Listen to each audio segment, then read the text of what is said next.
back to my channel. So for today's video, papasyal ko kayo dun sa client natin, si Sir Douglas, no? So foreigner siya, ayan. Mga January ata siya, February, kumuha ng house. So ito na ngayon yung structure. So 200 square meter yung lot, tapos ito yung house. Malaki yung house, guys. So naging total package is around 5.5 M. So tatapusin natin tong house, ano bang month ngayon? May, April pa lang pala. Ang target natin dito matapos is around June. So yan, ito na progress. So 5 minutes from Tagaytay, napakalamig ngayon. Ito yan sa Barangay Galicia, Mendez, Cavite. 5 minutes from Tagaytay. So yan, ito yung magiging kalsada. Ito yung magiging Poso Negro. Ayan. So ito yung house, no? High ceiling siya, guys, napakataas. Ayan. Tapos ganyan yung bubong. Tapos dyan yung magiging parking niya.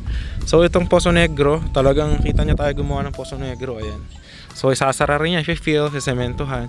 Tapos lagyan natin siya ng Porsche. So yan, yung package nito is 5.5 M. Tapos yung 200 square meter yung lote. Kung gusto niyo siyang gawin na ganito rin na style ng house, pwede natin siya sa inyong gawin. Tapos sa 200 square meter lot or 300 pwede din. Dito rin din sa area, no? So package naman natin, building permit, title, process, so lahat naman siya. Lahat, pati labor materials kasama na din. So yan, ito, ikot ko kayo sa house. Ayan, ito, no? And Sir Douglas, ito yung house nyo. Ito yung magiging, hanggang dito yung lote nya. And dito yung muhon. Ayan, hanggang dyan. So meron pa yung allowance. Babakuran din yan, kasama yung perimeter fence, may gate dito. Tapos ito kalsada yan, kasasementohan din yan. So yan yung house, no?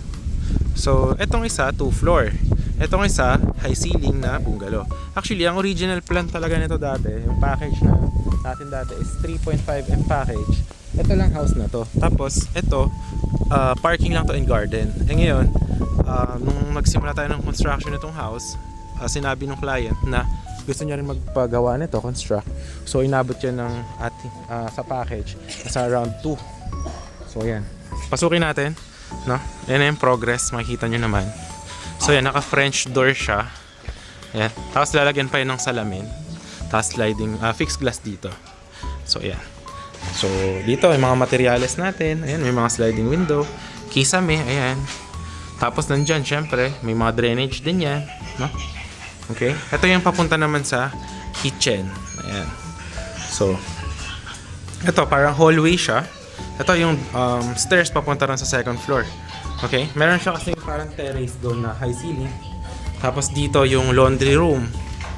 Tapos dito yung for open space. Dito common bathroom. Ayan. Ito naman isang bedroom dito. Ayan. So ito yung isang bedroom. Okay, tapos ito yung kitchen. Yeah. So high ceiling yan, guys, nasa 3.1 meters, 3.2. Tapos ito yung bar counter ng client, pwede natin gawin yan for you guys. Ayan. Tapos ito yung chimney. Ayan, nagpagawa siya ng chimney kasi dyan yung kitchen niya. Tapos ito yung sa kitchen. Ayan. So napaganda ng bar counter. Ang laki nung kanyang living room and kitchen. Ayan. Tapos ito yung master's bedroom. Ayan. Alright, so yan, magkikisame na rin tayo. Nag-trusses na nakaraan. So yan, napaganda, guys. Kompleto yung lahat. May mga electrical din. So lahat. Tapos yan yung master's bathroom. Ito lalagyan lang dito, sabi ng client, ng sliding windows, no? Tapos yan yung Poso Negro. Napakalalim. Okay? So yan. Alright, ito yung kanyang master's bathroom. Ang gusto ni client is gagawan siya ng bathtub. So yan, nilakihan natin yun, kanyang master's bathroom para kasya yung bathtub shower. So yan, tapos high ceiling. So napakaganda ng house na to, guys. Pwede natin itong gawin sa inyo. Yung pwedeng ganitong concept din. So nasa 5.5 M package. Kung yung house lang, talagang ito lang house na to, hindi kasama yung improvement sa kabila. So 3.5 M package, no? Ayan. So tara, ikot naman tayo sa second floor. Itong stairs, ayan, ito, papunta tayo sa taas. Ayan, sa sementohan niya. Okay.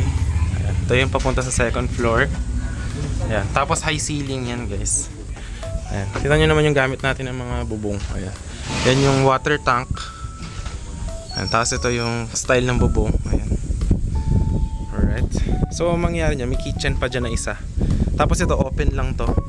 Open lang yung kanya, meron lang bubong para tambayan nila pagka gabi. Ayan, ihaw-ihaw. Ayan siya. Alright. So, ayan yan. Ito yung sa may bubong dito sa house dito. Okay, ayan. Ang kapal ng mga bakal. Ayan. Tapos dito, ayan.